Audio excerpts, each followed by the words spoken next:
Good day everyone. Before I start, let me introduce myself. I am Armising Micaela from BSA 2B. So our discussion for today is all about the saturated hydrocarbons in everyday life and agriculture. So these the five products or the five example is it's talking about the uses, the the source, the type, or it is the alkane or cycloalkanes, and the healthy, safe, and environmental source. So the first product I will discuss is they are called kerosene. So kerosene is a type of alkanes, and ang iyang source is gikan siya sa crude oil or kanang petroleum. And then iyang kuan usually ginagamit is natawag siya og fuel for lamps kanang sa sugat bitaw.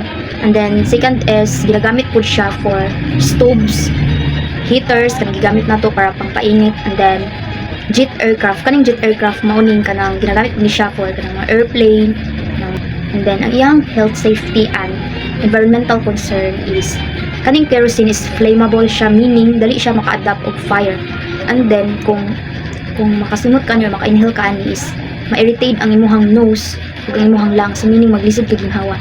And then kung makuan pud siya, kung maabot pud siya sa mga river, mga sapa, and then makuan pud siya, makadaot siya dili lang pud sa plants, pati na pud sa mga kuan sa atong water, magka water pollution, magkakubaw atong kuan, makadaot siya sa atong mga isda. The second example is gasoline, and this is the type of alkane. Then ang iyang source is refined from crude oil or petroleum. Same lang yapon siya sa ganina sa kerosene. And then ang iyang common uses is ginagamit siya sa mga car, sa motorcycle, and small engines. So ang iyang healthy, safety, environmental concern is ang kanang gasoline is high flammable siya, so meaning mas dali siya maka-adapt og fire kaysa sa kerosene. And then ang kuan pud niya is magka-cause pud siya og greenhouse gas emission, meaning ani katong kanang mga smoke sa atong mga sakyanan or sa atong mga motor, kanang aso nga ilang gina-release or kanang gas nga ginabuga sa mga kalsada, magka-cause na siya og greenhouse gas emission, meaning ang katong gas nga ilang gina-release is matrap heat po siya sa atong atmosphere. And then mo na magka-cause nga ang atong climate karon is very init kay itong panahon. The third example is diesel fuel. So diesel fuel is a type of alkane, and then iyang source same ra gihapon, refined from crude oil or the petroleum. So iyang common uses atong everyday life is ginagamit siya for power tractors, kanang tractors na ginagamit nato sa atong farm. And then harvester, kanang mga harvester na nasa kanang humayan, magamit pud siya. And then irrigation pumps, generators, so kanang generators kanang emergency kung wala siya kuryente, so magamit siya og diesel fuel para moandar, hindi magka-kuryente na kanang generator. And then transport vehicles used in farming, so dako pa siya tabang sa agriculture farming in terms of kanang production. So ang kaning tractors or even the kanang mga gamit nato for agricultural farming, without the kanang diesel, saan nila or gasoline, saan nila pag-under, diba? Saan nila pag-improve ang ilang production na mas mapadali o mas mapadaghan ang ilang pagbuhat. Then ang iyang healthy, safety, and environment is kaning Japon siya kanang flammable, meaning dali na pud kay siya maka-adapt og kanang fire. And then ang kaning diesel is siya kanang nagadiba atong tractor, itong mga harvester na ginagamit sa mga farming is nagabugag yapon na siya gasol, naga-release na siya og gas. So maka-cause gyapon na siya sa atong environment of air pollution, no, na dili lang ang tao ang mapiktuhan, pati na ang mga plants, and then ang mga trees, or ang atong hangin atong ginakuan.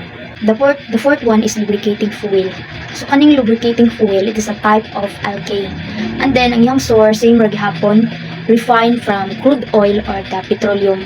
So ang iyang common uses is ginagamit siya for reduce friction, protect engines from wear, keeps vehicle and farm machinery running smoothly. So meaning kaning lubricating oils is makatabang siya sa engine parts para kanang ang iyang lihok ba is smooth lang gihapon, like walay ini na kanang, and then dili lang pud siya ana is aside pud ana is makatabang pud siya para maka-prevent ang damage no sa isa ka kuan sa kanang kuan sa mga machinery, sa mga farm machineries is daw ka siya tabang para ang mga farm machineries is proper nga mugana nga walay laing damage nga yang healthy, safety and environmental concern is kaning lubricating fuel is kuan siya kanang pag kuan sa paggamit natuan is naapod siya ma-affect pud siya for air pollution, and aside pud ana sa soil, ma-pollute atong soil, atong water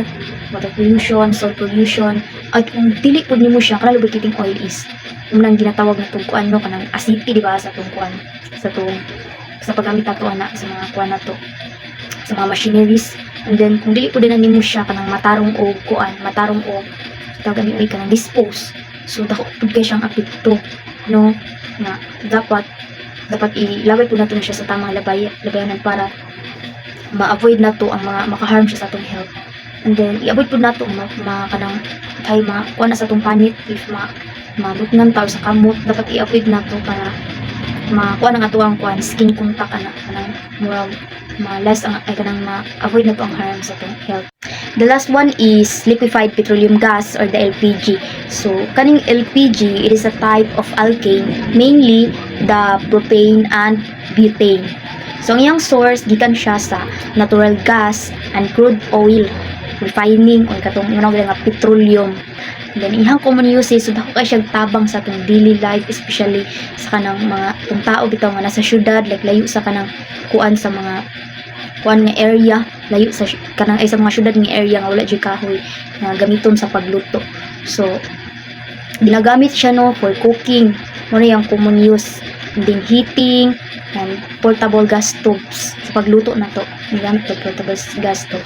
And then ang iyang healthy, safety and environmental concern is kung kanang kuan siya high flammable, so meaning dali ra pud kayo siya maka-adapt og kalayo man, dapat i-safety na to siya sa butanganan para. And then kung ang kanidang LPG, if makuan din siya magka-gas leaks o mag-cause siya og fire or kanang mabuto mo nang hinungdan nga ang ubang kuan is pag mabuto is na mga sunog nga dapat i-avoid pud nato siya. So kuan sa atong dapat siya tabang sa atong everyday life. So kaning lima ka example nga akong i-discuss, without this or so daghan pa man gyud so 5 raman example no, without this kung wala ni syempre hinay ang atong production, hinay di kanang lagi slow production ang pag-work, di ba, dili siya kuan daw pa siya tabang for easier and ma-improve ang atong production sa atong farm. And then ma-less pod ang kahago no, kay tungod pod ani mo ni mamurag mo gana magpaandar ni dako pod kay siya gamit sa agriculture way. So before we end this discussion, so there are the last question that I need to answer. So why is it important for BS agriculture student to understand the uses and importance of saturated hydrocarbons? So it is important nga kanang makabaluta kung sa unsa ni siya nga gamiton, na unsa ni siya para sa asa ni, kung unsa pud ang limited ana nga para ma-avoid ta ba sa mga harm sama sa kung ingon ganina para for healthy safety. So kani manggong saturated hydrocarbon is usually jud siya nga ginagamit na din ni sa kuana ni siya sa kanang and agriculture, kaning fuels and lubricants. So katong 5 example na kung ginagamit ganina no for farm machinery. So dako kayo siya tabang. So sa irrigation pumps, sa labi na sa pagtransportation sa mga product no, mag-export ka, import ana, or sa pag-transport nimo imong ibili sa market nga na dako ay siya tabang. And then sa pagkuan pud anis to safety nato no, health dako ay siya tabang para masabtan nato siya, itong health nato para ma-avoid nato kung sa dapat ang mga proper buhaton dili dapat buhaton para maka-operate sa equipment kanang kabaluta no, equipment properly, ma-reduce ang atong environmental impacts, and also one of the purpose no nga dako pud siya kanang tabang pud sa mga farm agriculture is para ma-improve pud ang atong productivity sa atong production sa atong farm. And that's all. Thank you.